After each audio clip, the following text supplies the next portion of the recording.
On the 15th of August, 11 days after the girls went missing, Sky News decided to retrace their steps, which meant interviewing the last person to see them, local school caretaker Ian Huntley, the boyfriend of Holly and Jessica's classroom assistant, Maxine Carr.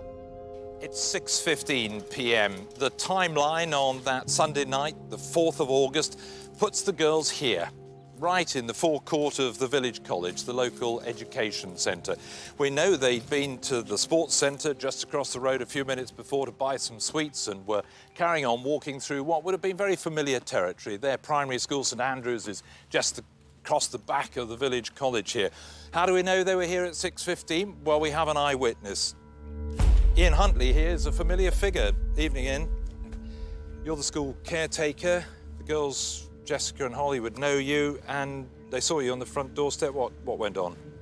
I don't know the girls. I stood on the front doorstep grooming my dog down. She'd run away and come back a bit of a mess.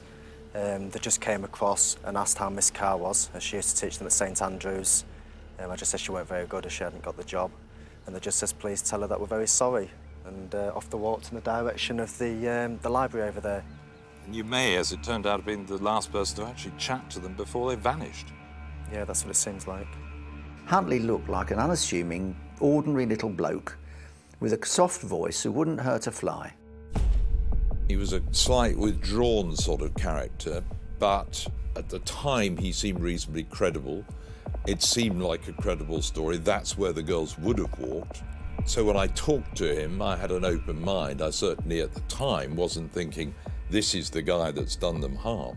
Maxine Carr was also keen to appear on camera.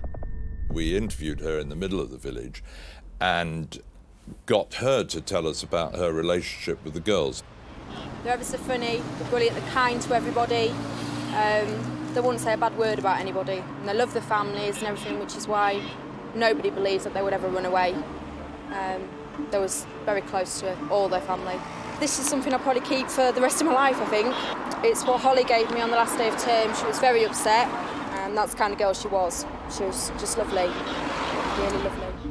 In the conversation, we realised a few minutes afterwards, she spoke about the girls in the past tense. When I was talking to her live, didn't really occur to me, but a couple of minutes afterwards we said thanks very much and she walked off, and my producer said, just play that tape again. I'm sure she was talking about the girls in the past tense.